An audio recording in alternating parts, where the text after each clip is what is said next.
শেখ হাসিনার মুখ দিতে এই ধরনের কথা কখনো বাইর হয় নাই। নিয়ন্ত্রণের বাইরে কেন হবে? একে জোরাত করে বলতেছি আমাদের বাঁচতে দেন, আমরা বাঁচতে চাই। হ্যাঁ, শেখ হাসিনা খারাপ, শেখ হাসিনা জঘন্য, শেখ হাসিনা স্পেসিফিক যাই ছিল। তারপর তো গ্যাস, পানি, ইলেকট্রিক তিনটাই পাইছি মোটামুটি, এখন তো তাও পাচ্ছি না।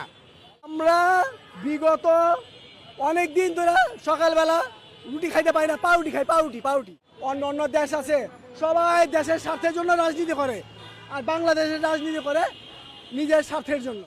আপনি আমাদের গ্যাস দিচ্ছেন না, প্রতি মাসে মাসে আমাদের বিল নিতেছেন। আপনার কাছে অনুরোধ, আমাদের যদি গ্যাস না দেন আপনি বিল দিন, আমাদের নিয়েন না। প্রতিদিন প্রতি ঘন্টা মানুষ যদি একবার মরে, আমরা বাঙালির প্রতিদিন মরতাছি। বিদ্যুৎ ঠিক হইতে 2 বছর সময় লাগবো, তা আপনারা কি করার জন্য আছেন? আপনি এটা সমস্যার সমাধান করবেন না? আপনি দেশে আসছেন, আপনি এটা দেখবেন না?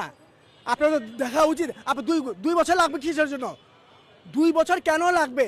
মানুষ মারা গেলে 40 দিনের ভিতরে মানুষের লাশ পৌঁছে জায়গা, আর এখানে 2 বছর। এটা কি মানুষের কথা?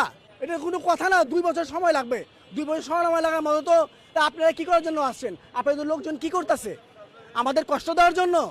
আমরা তো কষ্ট করতেছি প্রতিদিন প্রতি ঘন্টা মানুষ যদি একবার মরে, আমরা বাঙালির প্রতিদিন মরতাছি।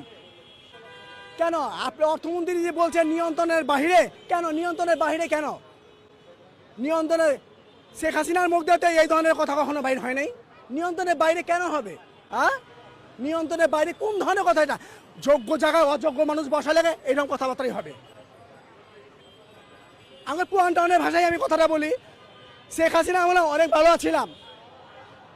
ভালো আছিলাম, এত কষ্ট করি নাই গা। হ্যাঁ, শেখ হাসিনা খারাপ, শেখ হাসিনা জঘন্য, শেখ হাসিনা স্পেসিফিক যাই ছিল। তারপর তো গ্যাস, পানি, ইলেকট্রিক তিনটাই পাইছি মোটামুটি, এখন তো তাও পাচ্ছি না। আমরা বিগত অনেক দিন ধরে সকালবেলা রুটি খাইতে পারি না, পাউরুটি খাই, পাউরুটি খাইতে গ্যাস্ট্রিক হয়ে গেছে। মানুষের পাউরুটি কত খায়?